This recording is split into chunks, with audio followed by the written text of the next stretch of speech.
What philosophers say about intersubjectivity? Here are some philosophers who took philosophical inquiry on intersubjectivity.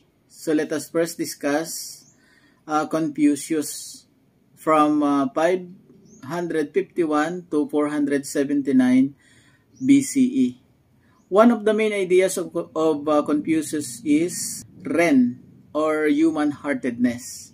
So in his philosophy, Confucius stresses order and harmony in the world. So may kaayusan sa daigdig, naniniwala si Confucius. His aims can be achieved through practical, concrete, particular, and perpetual ways. So this means, according to Confucius, in his thinking on its intersubjectivity, it is a practical humanism. So there is an emphasis on human actions in the society. He calls every man to love the other through actions, not through thoughts. So there is a human-heartedness in that in the human being, and we are called to love through our actions. So ganda nung kay Confucius. So mamahalin natin ang ating kapwa by action. So hindi lang sinasalita na mahal kita, kundi may mga actions na nagpapakita na talagang mahal natin yung isang tao. Yung human-heartedness. So yung relasyon natin sa kapwa ay nakaugat sa ating pag-ibig sa kanila, at makikita natin yung pagmamahal natin sa ating kapwa sa pamamagitan ng ating mga kilos. Halimbawa, kung mahal natin ang kapwa, particular yung mga mahihirap, yung mga namamalimos. So pag binigyan natin, so nagpapakita yun ang true meaning of intersubjectivity according to the philosophical teaching of Confucius. We are called to be loving to others. We love them through actions and not through thoughts. So second philosopher is Martin Buber. So he introduced the I and thou and I-it relationship. So remember, I, thou, and I-it relationship. I meaning I, the first person, and thou is you. I and it.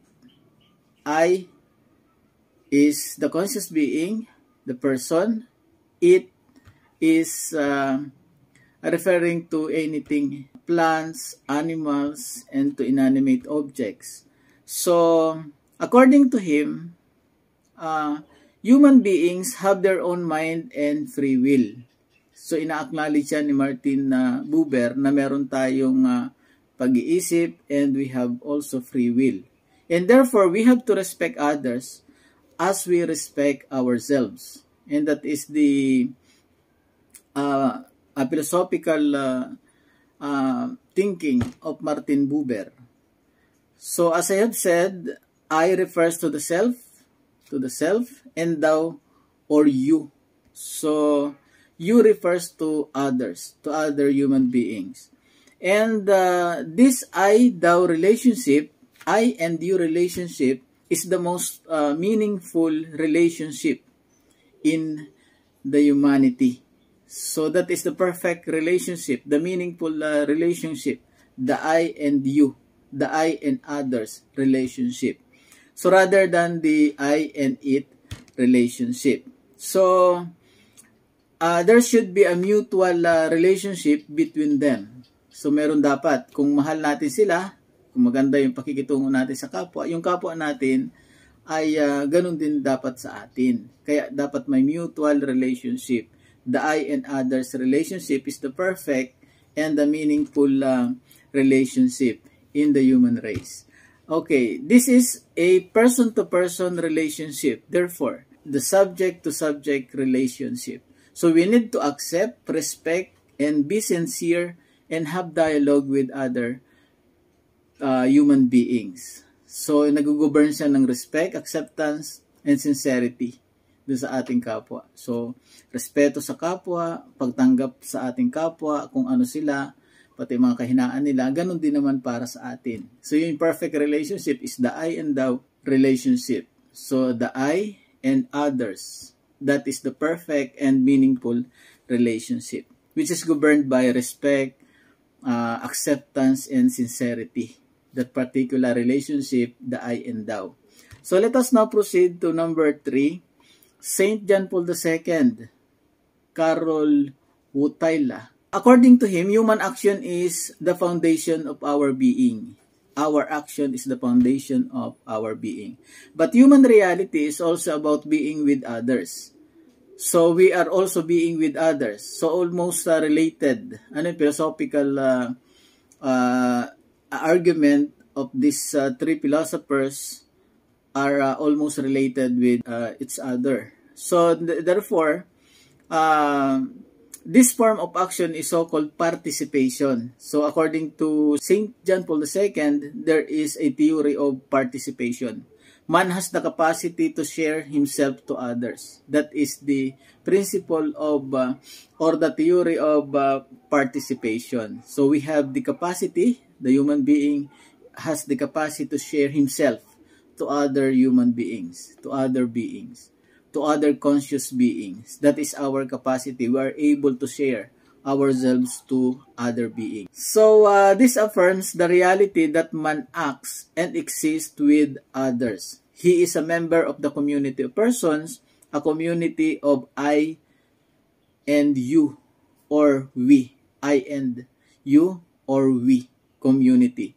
So since man is a member of this community, his experience with others gives him meaning and allows him to create meaning with other human beings. So nagki-create ng meaning. Yung relationship, yung I and you or we relationship, nagki-create yan ng meaning dun sa dalawa. So yung kapasidad nating to be with, to share ourselves to others, it must be reciprocated.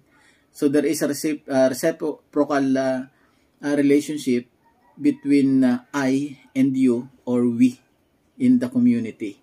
So that is the meaning of the theory of participation according to Saint John Paul II or Karol Wojtyla. So that's actually the meaning of intersubjectivity according to these three philosophers. Kaya Confucius is the principle of Ren, or the human-heartedness. So we have, as a conscious being, we are called to be loving. We are called to love other human beings through actions. So for Martin Buber, there is a principle of I and thou relationship and I and it relationship. The perfect relationship is the I and thou relationship. That is the meaningful and perfect relationship according to Martin Buber. So there should be a mutual relationship between the person, between the I and thou.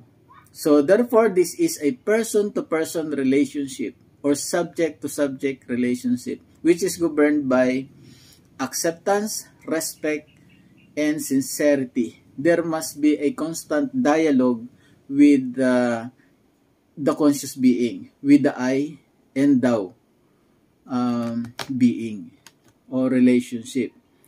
So lastly, so John Paul II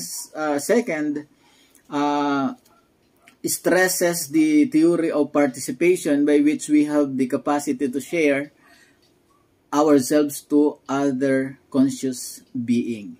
And this is also part. We are also part of the community of persons. We are part of the community of conscious being, a community of I and you or we community. So, and therefore, this relationship, according to John Paul II, creates meaning with each other, with the human being, with others. And that is the philosophical explanation or philosophical inquiry on intersubjectivity. So I hope you learned a lot. Thanks so much.